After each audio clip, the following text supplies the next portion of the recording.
When looking at online video, we often see YouTube as the birthplace of it all. Many create YouTube videos with the hopes of one day making it in mainstream media. Many series were made and a lot of talent was showcased. Many artists had a lot of potential. Most importantly, YouTube was and still is a place to be yourself. I feel like Freddy Wong exemplifies this model very well. From pro gamer to industry-leading filmmaker and influencer, Freddy is what many want to become. This is the story of his most impactful series, video game Highschool. Growing up in Seattle with his younger brother and fellow creator Jimmy Wong, Freddy Wong engaged himself in many activities and professional avenues. Freddy first got limelight by competing in the World Series of Video Games in 2007 in Dallas, Texas. Freddy played Guitar Hero 2, winning the competition, an element of his life that emerges frequently throughout his career. Freddy would then attend the University of Southern California School of Cinematic Arts, where he would meet his frequent collaborator Brandon Latch. These two would aspire to make bigger and better content with every video. They found a niche in YouTube by using striking visual effects, similar to their friends and fellow content creators Corridor Digital. I would say my personal favourite videos Freddy made back in the day were Arcade Dominator, Epic VFX Time, Mario Kart in Real Life, and Gun Size Matters. It's funny that these are all my favourite videos, as these are my favourite parts about VGHS. I couldn't think of a segue, so I guess we're going to talk about VGHS now. VGHS was Freddy and Brandon's opportunity to make something bigger, better, and more badass than anything they had ever worked on previously. This series was written by Brian Firenze, Matt Arnold, and Will Campos. Firenze got his start on 5-second films. Many of the other 5-second films cast members would appear in VGHS and eventually work for Rocket Jump. Matt Arnold was a business partner of Freddy Wong and had worked for Disney for 2.5 years as an associate producer. Will Campos is a fellow graduate of USC and is described to be the most professional out of all of them. Being independent filmmakers and having some minor professional work, they needed to finance their product externally. I'm sure they went to many producers at this time, but many would have said no, because no one wants to fund an online series, what even is that? Razer and Monster did seem to be invested, however, many of their products frequently appear throughout the season. The group decided to use Kickstarter as a funding source. YouTube was a community-driven website, and by getting the community involved, it just made perfect sense. The Kickstarter had a goal of $75,000 over a 30-day period. The Kickstarter had all sorts of perks. Mainly it was things like DVD, 1080p HD version, which back then was the hotspot high quality. You could even pledge $10,000 US and get a producing credit and an appearance in the show. I have no clue who this was or how it was incorporated, but someone paid for it. The Kickstarter was a success, reaching the original goal in less than 24 hours. The Kickstarter generated a total of $273,725, with a total of 5,661 backers. The show was suddenly massive, with both incredibly high expectations and lots of hype. Principal photography began on the 25th of October. Brandon Latch, Freddy Wong, and Matthew Arnold all produced and directed the first season. I feel like 3 directors can become a bit challenging, and this will be showcased in my analysis of the second part, where I talk more about Brandon leaving Rocket Jump. Production finished at the end of November. A trailer for Season 1 was released on YouTube on the 12th of May 2012, 2 months after the mid-March release date that the team were going for in the Kickstarter. The first episode was also released on the Rocket Jump website the same day. Episodes started rolling out week by week, with 9 being released in total. The Blu-ray and DVD version was released as a 2-hour movie, similar structure to Red Vest Blue, another pioneering web series. With all of that out of the way, let's look deeply into each episode of the first season. I'm not going to recap the plot for each episode unless it's key for the commentary.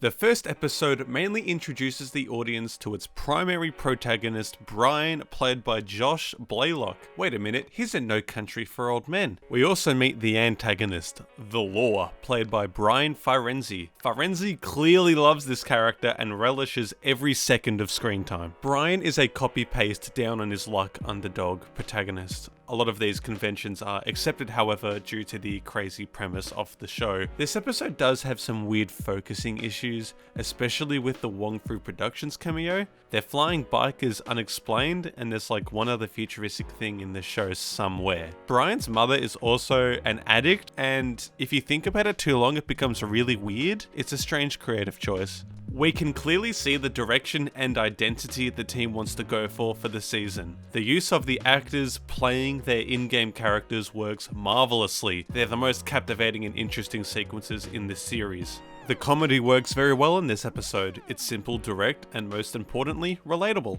The Law, whilst being a total bad guy, is without a doubt charming and an excellent foil for Brian. He outclasses Brian in every single way. The episode Climax is the best part by a long shot, establishing the conflict between the protagonist and the primary antagonist. This episode strictly sets up the conflict for the season. It also introduces some recurring characters and gives us an idea on what the VGHS world looks like. Good writing overall, but some very average production moments that can really take you out of the moment. Let's hope this improves over the season.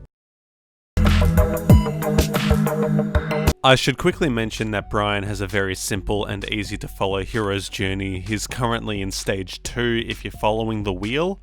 This episode introduces us to the rest of the cast. Key is a textbook smart student and Hermione clone. Ted is your standard goofy best Fred and a Ron clone. And Jenny is a stubborn love interest. No Harry Potter connection there. Games Dean introduction is definitely a highlight for the episode. Jenny and Brian have what is called a push-pull meet cute. This is when there is one character who likes the other character, but it's not the same the other way around. The other character actually doesn't seem to like the initial character. Think Scott Pilgrim when he meets Ramona Flowers. Brian likes Jenny, but Jenny doesn't like Brian. It's another high school trope that is used over and over again, making it obvious that those two are going to end up together. A funny thing to mention between Josh Blaylock and Johanna Brady is that they actually got married in real life between seasons. Unfortunately, they are no longer together. Their chemistry isn't just great acting, but an actual real blossoming couple, at the time at least. Highlights in this episode are Key and the Rumpus Room match sequence. Mainly used as foreshadowing, this episode was mostly set up and more introductions. The final scene where the Law gets his revenge is, again, good writing, but the production quality sucks. The Law? Unfortunately for the team behind VGHS, they're really going to have to step up if this series will get mainstream success. These sorts of errors can't keep coming up. It's weird how the Law's check shirt is more in focus than his face and eyes. This would be a nitpick, but production issues like this have continued to reoccur. But I digress. A fine second introduction and second episode. I'm excited to see what our characters get up to. The introduction of Ace, played by Zachary Levi, is excellent and a delightful surprise to those who didn't know about his appearance. Ernie Calhoun, played by Harley Morenstein, is also a perfect actor in a perfect role. Yes, he has appeared throughout the season so far, but now is a good moment to mention it. Brian and Jenny are also the only characters so far to have any flaws. Brian's ambition often gets him in trouble. Jenny believes she's better than the system, and she's actually a tad rude. Honestly, not too much goes on in this episode. It's probably the weakest so far and maybe the weakest in the season. There's only a couple of production issues this time, so I guess that's okay. The obligatory party scene. More out of focus shots. This is quite tiring. We arrive at the party and there are some weird editing choices. The slow-mo scene where we see Jenny from Brian's perspective kind of falls short. The purpose of this sequence is to get into Brian's head and see Jenny how Brian sees Jenny. If we compare it to this scene in Barry,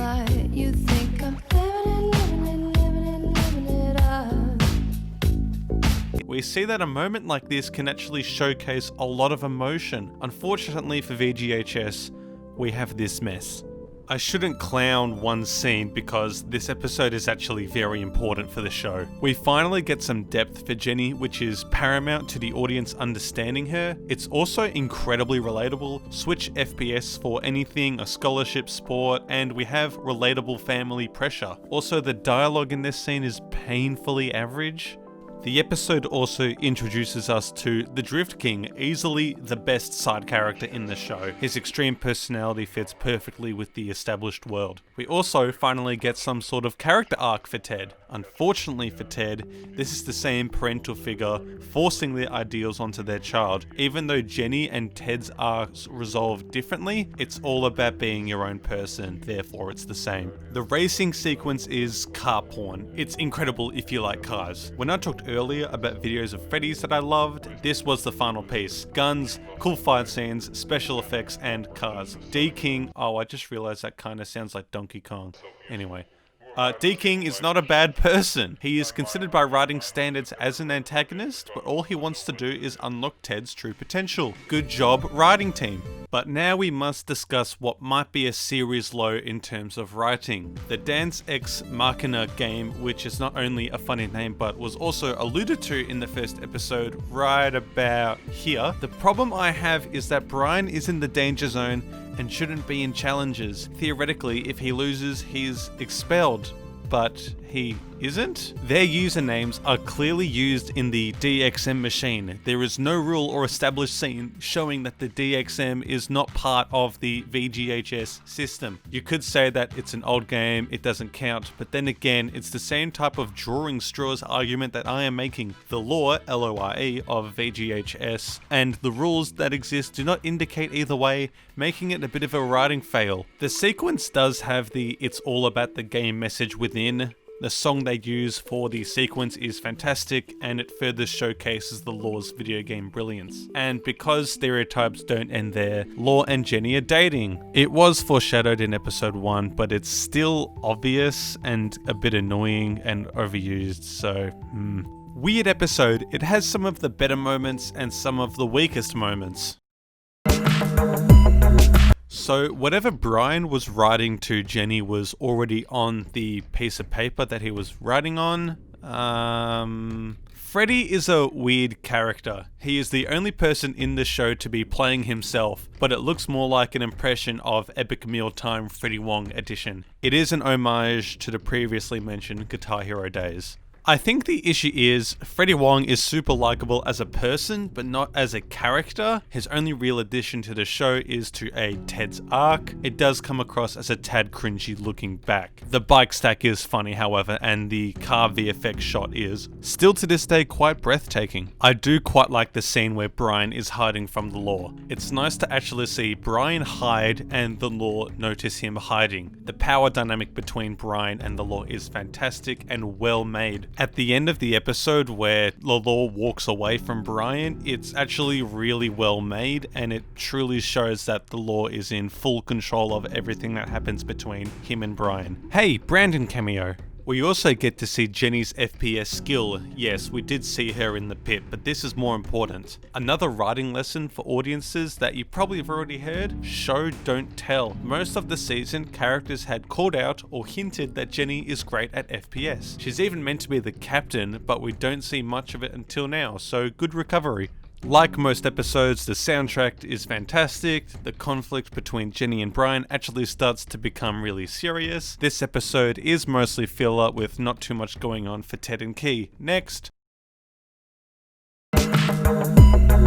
D King is back with excellent sound design and dialogue. The product placements are getting a little bit over the top in this episode. Brian, to a comical level, can't get a break. Literally in every scene he is getting slammed. I think we only needed to see it 3 times. The Pwn Zone, the fighting class teacher, and a student. Either Drift King or Jumping Jacks works. With all that spare time, maybe give us a better Key moment. We haven't seen much of her this season. You can remove the scene with Brian, Jenny, and the Lore, and the narrative doesn't change at all. The hoverball scene is also weird because it's another piece of futuristic technology that isn't explained. I talk more about it in my conclusion. It does include Jenny, and I think we need to get a different Jenny scene in this episode to show that she actually cares about Brian somewhat. It's especially important for the payoff at the end. Games Dean has appeared over and over as an annoyance, but really gets some good screen time in this episode. They do use the same shot 3 times in the fight sequence, one with this post-production slow-mo effect. I point this out because there are some actual slow motion shots in this episode and previous episodes. If you have an eye for it, this shot will stick out like a sore thumb and look a bit weird. Jenny comes to the rescue with a really sweet character growth moment. Woohoo, go Riders! She was always Brian's motivation. It's also cool to see that Brian is the solution to Brian's problems. He created games, remember, and using the same grenade technique shown earlier, Brian defeats him. All of Brian's decisions are his, and in this scene we finally see how taking responsibility and focusing on what's important will expose his talent.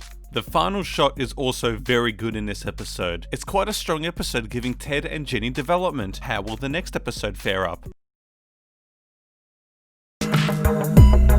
The Games Dean opening is brilliant. The inside joke with early day YouTubers was funny then and is still funny now. I don't know whether it's the GarageBand sound effects, the crazy title cards, over-the-top edits. It works super well and it's very funny. Freddy makes a return, adding more conflict to Ted's arc, showing a deep, detailed look at a manipulative father. Again, it's unsettling to see Freddy like this. And legends are born through the fire and the flames, one of many lines throughout the show that are funnier when you are a true gamer. True gamer, damn, that sounds dated. It's actually one of my final notes about the show. We will continue this point later. The Law finally gets a monologue with a line that has stuck with me throughout the years. I've got the girl of your dreams, Essin my D. Stylin' my dude. But the shot at the end where the camera goes from out of focus to in focus is just really hard to watch. The production really needs to step up and, check their rush after a day of filming. We do also see the Law's motivations, and it's the complete opposite to it's all about the game and Brian as a character. This does lead to the obligatory high school brawl scene. It took 13 reasons why 4 seasons to mix it up, so I can see how it's hard to write. Ted's jump is legendary though. After forgetting to color correct this shot, Brian redeems himself in the trailer shot that got me and I'm sure many audiences hyped. He even takes his hat back from an idle Games Dean. This all leads to the lowest point for our cast, with Brian getting expelled and Key and Ted breaking up. Due to a lack of screen time together, the emotional moment doesn't land as well as it could. It's edited pretty well, but Jimmy Wong pulls off a great performance, especially with the line "Get out of my face forever." It's incredibly layered and a really complex 6 words, especially for a show like this. Very solid episode to build to the finale. This stylish episode was clearly something the production crew wanted to do. It's also fitting that this episode is slow and character focused rather than action filled. Key gets the funniest line in the series. Speaking of, she is the first character to get an arc resolution, and it's a moment between Brian and Key, a combination we saw back in episode 2 and haven't seen since. Like earlier, it was always going to be Jenny that motivates Brian to go back. The shot did annoy me back when it came out, but it's really grown on me. The light might distract some people, but it tells more of a story than the dialogue and the acting. Jenny getting the 100 is also a move similar to the Law's checkmate from the episode previously. It's very subtle, but it shows that they are both prodigies at gaming and excellence at everything. Jenny's new mindset, however, gives the audience hope that our main characters will succeed and overcome their obstacles. Ted realizes how important Key is, which is significant to Key's arc. One thing I will point out is, if you translate the lyrics of the background song Love Shine by Ryu Kosaka, it says, "God, please give me a little more courage, with a little more I could say, I love you," followed by a kiss we were expecting for a while. The episode will rub people the wrong way, especially because Brian is given a mop to clean carpet. Jokes aside, it's stylish and different and might not be what the casual viewer wants to see. The use of an arcade, being the OG gaming space, for a setting where all the characters pick up the pieces works very well in the show's favour. The slower pacing also builds to what will be an epic finale. So this season has gone pretty well, mostly good episodes. I don't know why the half keyboard and mouse setup suddenly lights up upon activation. We can clearly see the light reflecting off the back of Brian's hand more than his face. The law rehashes his line from episode 2, being the motivator for Brian and everyone involved. Fitting that Brian also gets his old equipment back. No glitching this time. The interaction between Calhoun and Brian is great. Brian finally learns the true meaning behind the plaque. A quick nitpick is rule number 1 is actually no aces rules. Sorry, I had to say it. The first half of the action scenes in this episode are dragged out. The tension keeps building and building. When the action finally kicks in, it's well worth the payoff with brilliant choreography. The law finally enters, bringing a new effortless style of gunfighting the show hasn't seen. Rather than being showboaty, the law wants revenge. The second capture, I must admit, is poor writing and it throws the pace off. The law's Terminator presence is instantly broken when Brian puts the grenade on his head. The public figure of the law was always his weakness and Brian is playing into it. This shows great writing utilized fantastically. The monologue is fine, but the slow-mo sequence that follows is pretty great. A good finale should call back to the start of the show. This one has many callbacks, including the keyboard, grenade head, grenade kill, Canada flag versus Mexican flag, and the law losing the game. Not by luck this time, but by Brian defeating his enemy and completing the hero's journey. The kiss that everyone has been waiting to happen since episode 2 finally happens, and it's pretty good. Ted's arc quickly resolves, and then the episode ends. Here is where I talk about the macro with VGHS. I am a firm believer that character arcs are one of the most important elements of any show and writing in general. When arcs are bad or not as fleshed out, the characters can feel empty. The show has great characters. Even the side characters are fun and create a world that everyone wants to see more of. Let's look at our main 4. This first season is about Brian and his battle with the law. As mentioned, Brian goes on a very standard hero's journey typical of other high school dramas. New school, trials, abyss, the road back, a resurrection, and a final triumph. It works well for this narrative as video games are journeys. It is Brian's season, however. He does take up most of the screen time and therefore gets the best arc. I'll quickly mention the law because he's really important to Brian's arc. The law was not only perfectly cast, but a perfect fit for the show. At every move he is better and has this omniscient presence. Brian needed the law to get into VGHS in the first place, minorly damaging the law's reputation. This damage was magnified in the law's eyes and he needed to get revenge. Given the law cared so much about his public persona, he actually needed Brian to keep up his relevance. So really, the antagonist needed the protagonist. That is good writing. It will be interesting to see how the law comes back from this next season. Key is where the arcs start to fall short. Key learns throughout the season that she can't be the one who fixes everything. Sometimes people need to fix themselves. The problem with this is that it's her only personality trait and she only fixes Ted. And even worse,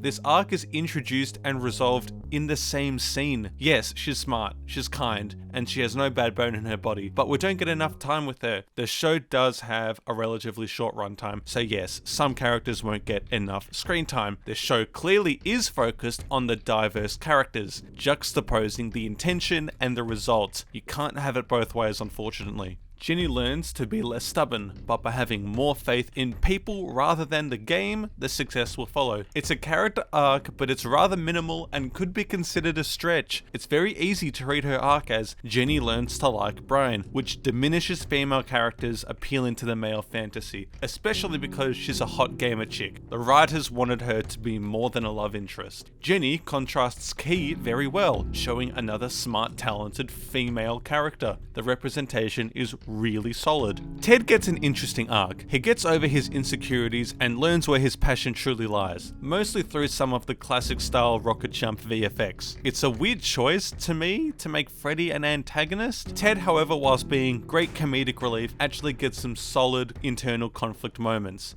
I hate, however, that his arc is resolved in a tiny dialogue exchange. It's a shame that the best supporting character with the most screen time dedicated to his arc has the smallest resolution. I have a few more final notes about the season. Fix the Production. These guys want to be taken seriously, and to have the amount of mistakes that they had throughout the show is not good. There are too many moments, episode to episode, where shots are out of focus, reused, containing poorly mixed audio. A lot of the dialogue doesn't age particularly well. This writing issue is mainly due to the fast-paced trend cycles that exist on the internet. By the time you finish this video, a trend has probably come and gone. The show appealed to a younger audience. It's a tad strange because the target audience doesn't match the people who helped fund the project. It's impossible to appeal to all audiences, so let's not discuss this minor issue. I agree, it was definitely safer to go with the PG style, using quippy sound design and language found in high school dramas. It does work to the show's favor. The show has this anything works mentality. Using the sandbox metaphor, the more toys in your sandbox, the less each toy will be played and enjoyed. The VGHS sandbox has heaps of toys. The main issue being, is the show futuristic? It feels modern, but flying bikes and hoverballs say otherwise. The video games and set design also don't look too futuristic. The show supposedly takes place far enough in the future where you're dead and your kids are dead. It comes across more of an alternative reality, and they should have gone with that tagline. It makes more sense. They also had to tell a complete story in 10 to 22 minute chunks, which does not work like you would think, showcased by the fast pace. There's only one episode where the show breathes. They should have done more, maybe episode 3, 4 or 5. I talk about the Kickstarter a lot because it's the standard that the creators set for themselves and the audience, and in most aspects they blew them out of the water, and if you're a casual audience member then the Kickstarter is probably meaningless. I do see the Kickstarter as a source to some of the identity problems the show has. Although I'm presenting all of these criticisms, I should mention that the show broke Kickstarter records. To get fully funded in less than 24 hours is incredibly impressive. The least viewed episode in season 1 at the time of recording is 6.6 million views, and the most watched from season 1 is 19 million views, which are impressive numbers still today, 8 years later mind you. Overall, we still need to thank VGHS. It's very hard when looking at season 1 not to look at how they improved it in future seasons. The show was a benchmark in the potential for what YouTube shows could be in the future, and web series in general. No one had ever seen a live action web series. These guys did it. They held their heads high, they didn't listen to what anyone said, they powered through, and they made something that was incredibly good and influential. I didn't really know how to end the video, so I guess here we are. If you enjoyed this episode, remember to like and subscribe. I plan on making 2 more episodes for seasons 2 and 3, so click the bell notification icon to get those so you don't miss out. Thanks again for watching, take care guys, keep watching and all that sort of fun stuff. See you next time.